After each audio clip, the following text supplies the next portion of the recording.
made remarkable mark in their respective careers through dedication and hard work. I am today's host. My name is Sanvi Singh and I am the school president of BLS World School, Greater Noida West.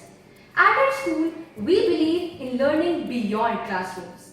Through this podcast, we invite distinguished guests to share their thoughts, their journey, their life experiences, not only to motivate teachers and students, but also the parents.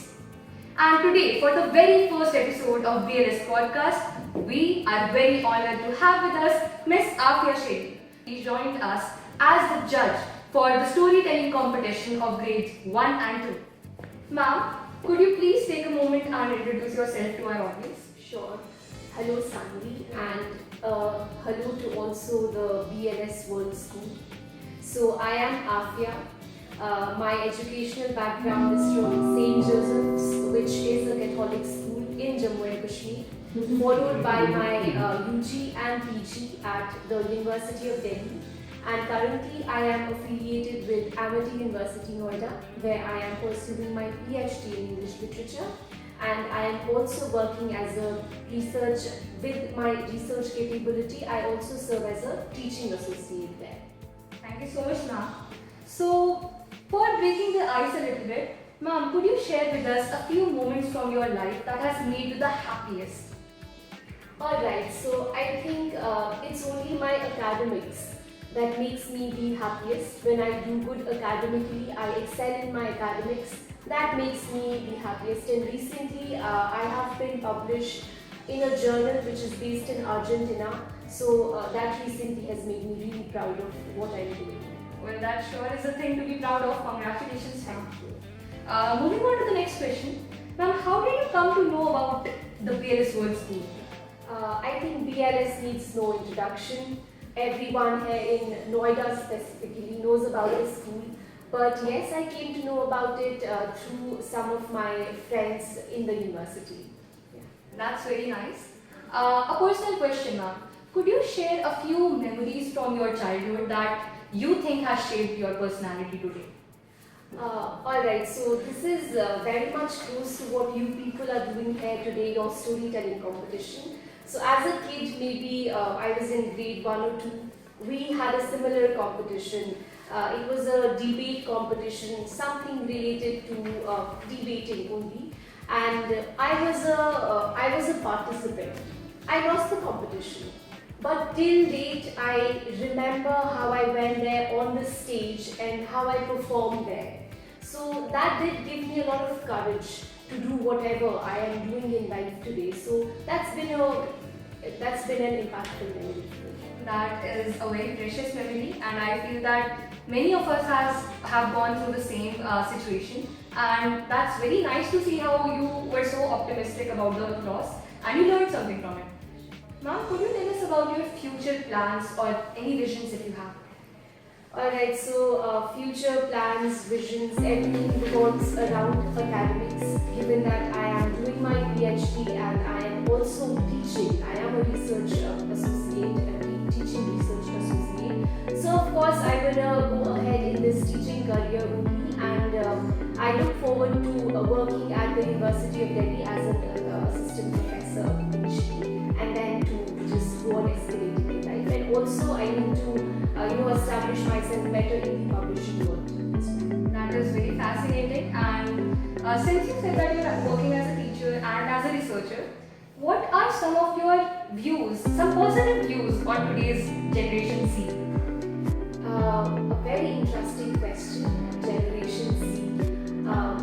I think this generation is well equipped with technology, and they're all techno-savvy people. They know how to use technology.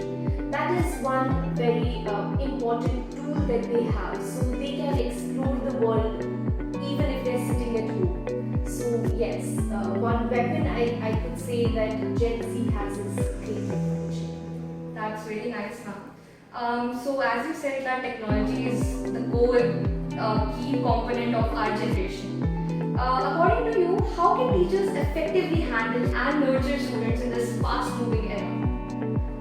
Well, I think teachers, of course, have to be friends first, but then they also should know where to draw the line. Because if they will only be friends and not teachers, then that small little line, they just don't know, the students don't know where to, stop themselves.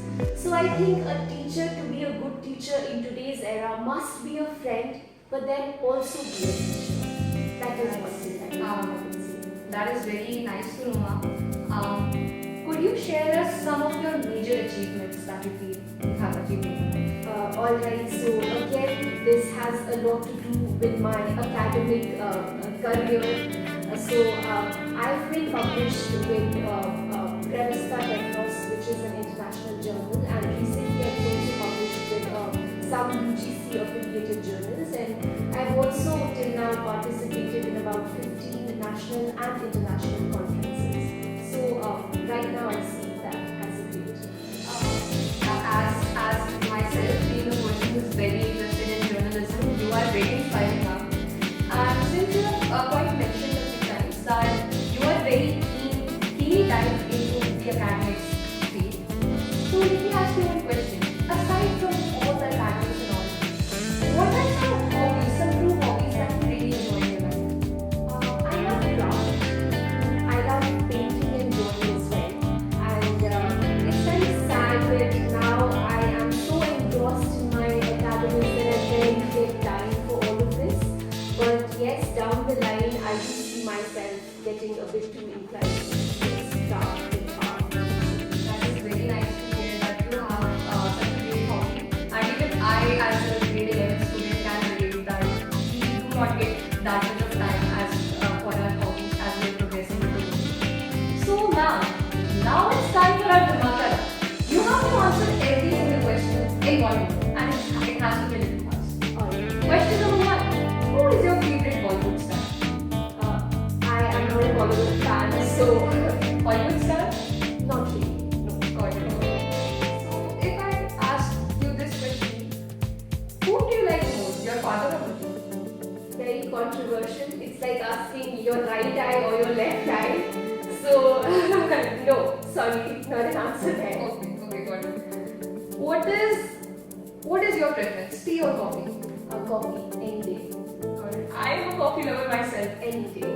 Okay, you prefer hot coffee or iced lattes? Hot coffee. Hot coffee. Even in summers, hot coffee. We are very similar on that point. Okay, day or night? Which is your favorite time? I prefer days. Nights are a bit scary to me, so days. Got it. Okay. A word that describes you the best. Enthusiastic. I can see that your aura, I can feel that you're very enthusiastic and energetic. Okay, what is one word, one best thing about today's day? In one word.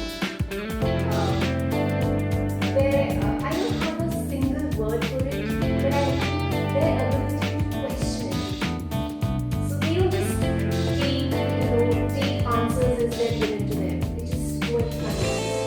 That is so true, and even I have, being a part of this generation, even I have noticed that we do tend to go about logic a lot. Yes, exactly. The logic. Okay. So, ending with the last question, one word for today's podcast. Amazing. Thank you so much, ma'am. Thank you so much, ma'am, for your precious time and for sharing us your valuable thoughts.